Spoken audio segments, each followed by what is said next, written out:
Well, let me tell you something, brother. Snort, snort, snort. Code. Drip. Snort, snort. I got the drip. Go. I'll be honest with you guys. Today was a exhausting day. Today was a day of great progress and good content. But at the same time, today was a frustrating day for me. So allow me to tell you why.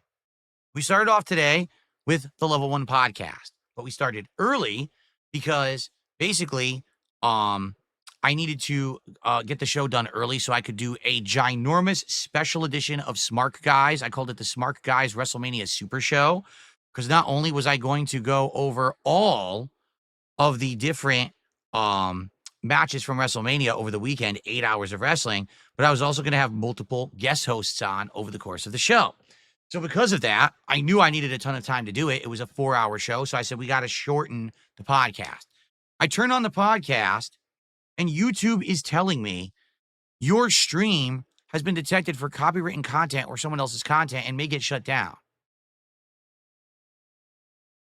And I'm sitting there and I'm like, the only time ever that this has happened was when I was doing DSP versus the internet, and it would happen only during certain clips that have been loaded into YouTube's algorithm. And I'm looking at it and I'm like, this is very frustrating because how am I supposed to fix this? Like realistically, how am I supposed to avoid this? I can't. I don't even know what's going on. I played my own music. I played my own voice, my own setup. What you're seeing now is literally what was on the podcast, and YouTube was flagging it, claiming it was someone else's content. Luckily, YouTube didn't turn off my stream. And that's weird because usually when that would happen, when it was on DSP versus the internet, it would shut off my stream. So I was thinking maybe it's a glitch. All right. We tried a few different things. Nothing seemed to clear it up. It just did it for the whole podcast. The podcast was a short one, a fun one, though. We had a good time.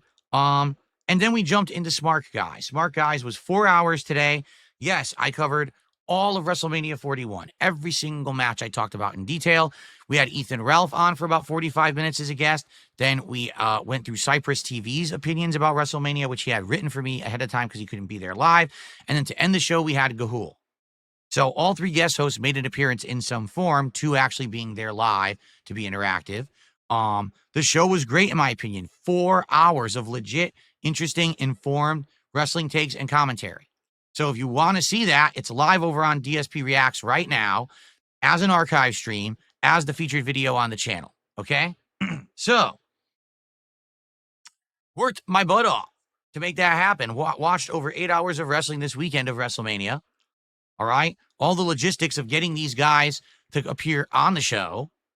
And, you know, the setup and everything for the show. Yeah, I had a special background, 2 colors and stuff.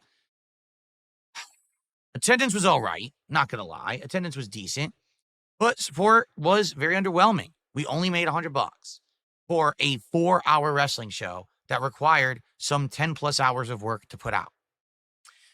And so I had explained to everyone that Smark Guys is a show that I've enjoyed doing, but basically its future was dependent on today's show. The fact that we didn't get enough people showing up and engaging and supporting with the show, even though I put the most effort into it, kind of tells me people just aren't that interested in a wrestling show from me. That's disappointing, especially after 14 episodes, because today was episode 14. You would have thought the post-WrestleMania episode would have been the most popular one.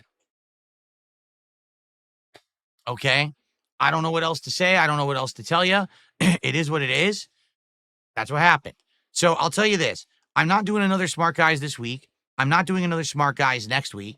At the earliest, it'll return in May, if I even bring it back. What I want to do is gauge interest and feedback. If we get people who start coming by in the next few days and are like, oh, I just couldn't make it, but I really love the show, please keep it going. You know, people can do super thanks on the video. And sometimes what happens is people come after the fact and contribute on another stream and say, hey, you know, I wish I was there. Sorry, I couldn't make it. If we get that level of interest, then I'll consider bringing the show back. But as of now, I'm really apprehensive.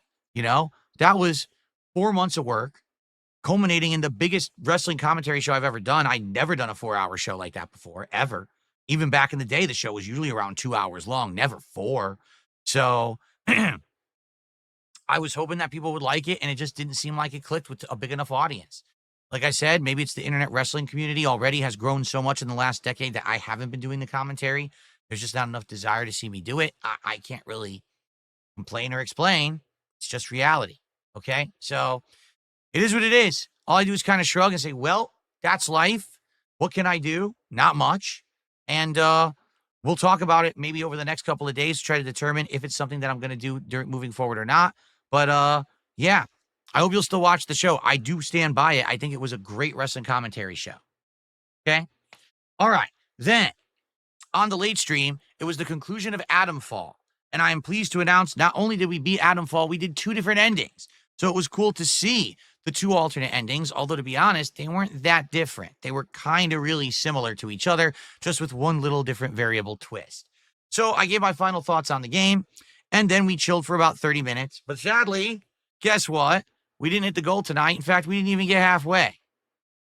So today was a day where I really, I worked hard, and we didn't hit any goals. Now, is this the end of the world? Absolutely not. Again, what morons like to do is act like the sky is falling. This is the end of everything. Man, this is a sign that it's the beginning of the end for Phil. It's not. Okay? Tomorrow, we go at it again. We retackle everything. We play different games. We have some fun. And hopefully it turns out well. I just think today was some kind of a bump in the road. I don't know why, particularly both streams today. Because Adam Fall actually has gotten good support the majority of the time that I've played it. So maybe because I turned it to a night stream, but I needed to do that. I only needed about 90 minutes to beat it. So I wasn't going to have it be a day stream. I'm not sure. All right. But I certainly hope that you guys will watch the conclusion of Adam Fall, that you'll watch Smark Guys, and hopefully tomorrow we can come back strong because we're at 27 out of 30 goals. We already know the 2 options, either the new menu at Chipotle, it's this new like Chipotle honey chicken hot menu or something, or the 3 new menu items at Wendy's are the things we're going to be doing for DSP Tries It. We already know that at 50 goals, we're going to do a special marathon. We have a few great ideas for that. So obviously, I don't want that to stagger. And the other thing is, we hit our goals frequently. Yesterday we did, both for Minecraft and for Disco Elysium. So some days it's just inexplicable why we don't hit it. Seriously, I just don't get it. Especially with Smart Guys being such a big show with so much effort. That's what's disappointing to me, is that I put in so much time and effort into it and it didn't translate, right? Anyway, so here's the deal. Tomorrow, I come back strong. Tomorrow, we readjust, we realign, and we move forward positively. What are we doing tomorrow? Tomorrow is the continuation of Blueprints. I'm very excited for that. I hope that you'll join me for that because the game's been great so far. Every single time we play, we unlock something completely new. Last time we had the magnifying glass. That gave us a whole bunch of new stuff. So I'm looking forward to more. But also, on today's Level 1 podcast, or tomorrow's Level 1 podcast, I should say, we are going to go over the Oblivion Remastered announcement. It is going on at 8 a.m. Pacific time tomorrow. Now, I'm not going to be up at 8 a.m., but likely, just like we did with the Nintendo stuff, I'm going to watch it after the fact live on the podcast, and then we can talk about it together and see if we're excited for it or not. I don't know when it's coming out. People do want me to give the Oblivion Remaster at least one shot to see if it's any good. Okay? We'll see. Let's see if it's any good or not. If it looks good, then perhaps in the future I would do a playthrough. But the thing is, I played Oblivion 2 years ago. I have no plans to playing it as a playthrough now, so we're not going to do it immediately. But, for example, let's say they announce, oh, Oblivion's out right now. Then tomorrow night on the late stream, we'll check out Oblivion for a couple of hours. That'll be our taste of it. If not, then tomorrow night will be Call of Duty Black Ops 6 multiplayer. Okay? Which we did pretty good last time we did it last week, and hopefully it does well again this week. Okay, folks. That's it for today. Please enjoy the content after the fact.